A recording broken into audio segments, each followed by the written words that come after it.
mtu kumjua kwa maelekezo ya Mwenyezi Mungu Subhanahu wa Ta'ala, halafu ndio unaingia kwenye ibada. Ndio maana hapa hii aya imekuja fa'lam annahu la ilaha illa Allah, jua kwamba hapana anayestahili kuabudiwa kwa haki isipokuwa Mwenyezi Mungu. Anasema hapa ndio elimu sehemu ya tauhidi au usulil i'tiqadi, ile misingi kabisa itikadi inaanzia hapo. Alafu ilipokuja wastaghfir li dhanbik, huku wanasema ni furu'i au ahkam muamalat, yani ndio anaingia upande wa pili. Kwa hiyo baada ya kumjua ndio unatakiwa umtake msamaha. Baada ya kumjua, maana akasema Mwenyezi Mungu, jua kwamba hapana anastahili kuabudiwa kwa haki isipokuwa Mwenyezi Mungu na umtake msamaha. Baada ya kushakufanyaje? Lakini baada ya kumjua ndio unamtaka msamaha. Utamtakaje msamaha usomjua?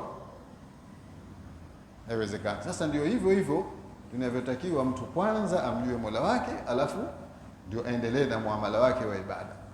Na Mtume sallallahu alaihi wasallam yeye ndio aliyosema kwamba ana a'lamukum billahi wa akhshakum lah, mimi ndio ninomjua zaidi kuliko nyote Mwenyezi Mungu na ndio ninomuogopa. Siku zote unachokijua ndio utakijua kwamba hichi ni kipi. Kama ni cha kukutisha na kukuogopesha, utakiogopesha, kitakuogopesha. Katika anayetisha mmoja ni Mwenyezi Mungu Subhanahu wa Ta'ala, kwa sababu uwezo wake ni mkubwa kwetu. Sisi ni dhaifu kama alivyotusifu yeye mwenyewe, wa khuliqal insanu dhaifa, sisi ni watu dhaifu sana. Si watu wa kuwa na vifua mbele wala kufanya jeuri mbele ya Mwenyezi Mungu Subhanahu wa Ta'ala, kwa mujibu wa nafasi yake aliyonayo kwetu. Sisi ni mamluku, ni watumwa. Na mtumwa siku zote tunafahamu, mtu akiambiwa mtumwa, yule bwana nafasi yake aliyonayo anaweza kumfanya anavyotaka, ndio hivyo. Sasa hiyo kwa binadamu, kwa Mwenyezi Mungu walillahi almathalul a'la, sisi ni watumwa uhakika. Mtu anapokuwa na watumwa inakuwa ni utumwa wa majazi wa kuazimishwa, lakini bwana wa uhakika na Mwenyezi Mungu na watumwa wa uhakika ni sisi sote. Hata ukimwona mtu kamiliki watumwa, na yeye ni mtumwa vile vile mbele ya Mwenyezi Mungu Subhanahu wa Ta'ala. Sasa mtu akijua nafasi yake hapo, ndio maana Mtume sallallahu alaihi wasallam akasema inni a'lamukum billah wa akhshakum lah, mimi ndio ninomjua zaidi Mwenyezi Mungu kuliko nyote na mimi ndio ninomuogopa zaidi kuliko nyote. Kwa nini? Kwa sababu kamsoma, na mwenyewe alikuwa anasema kwamba adabani rabbi fa ahsana ta'dibi, amenifundisha adabu Mola wangu na akazifanya nzuri adabu zangu. Uislamu unapotaja neno adabu, maana yake ndio akhlaq. Uislamu ni akhlaq, na akhlaq zinaanzia huko juu, kumjua mtu Mola wake ili uwe na akhlaq nzuri, ujue kuheshimu wale wanaostahili kuheshimiwa. Kwa hivyo yeye kafundishwa hivyo, kumjua Mwenyezi Mungu Subhanahu wa Ta'ala kama alivyoeleza mwenyewe, ndio akatiririsha na chini kwa nafasi yake kama hiyo ambayo tunaijua sote. Tukimtaja hapa tunamjua kwamba Mtume Muhammad sallallahu alaihi wasallam ni nani, na ndivyo hivi alivyofanya katika kuwafundisha maswahaba ridwanullahi alayhi. Kwa mfano bwana Jundub ibn Abdullah,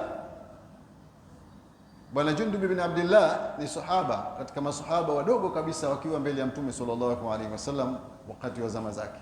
Huyu bwana Jundub ibn Abdullah anasema kunna inda rasulillahi sallallahu alaihi wasallam wa nahnu fityanun hazawira fata'allamna al-imana qabla an nata'allama al-Qur'an thumma ta'allamna al-Qur'ana fazdadna bihi imanan. Ni sahaba mdogo anasema mwenyewe, kunna inda rasulillahi sallallahu alaihi wasallam, sisi tulikuwa mbele ya mjumbe Mwenyezi Mungu rehma na amani juu, kwa maana katika daura yake na hilqa zake za darasa.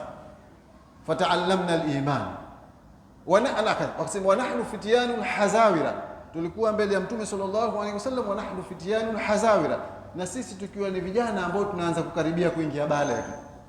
Tuko mbele ya Mtume sallallahu alaihi wasallam kwenye darasa yake tukiwa tunakaribia kuingia baligh. Fata'allamna al-iman, tukajifunza kutoka kwa Mtume sallallahu alaihi wasallam kwanza imani. Fata'allamna al-iman, tukajifunza kwanza imani. Thumma ta'allamna al-Qur'an, kisha tukajifunza Qur'an. Fazdadna bihi imanan, fata'allamna al-iman qabla an nata'allama al-Qur'an, tukajifundisha sisi imani kabla ya kujifundisha Qur'an. Tumejifundisha imani kabla ya kujifundisha Qur'an.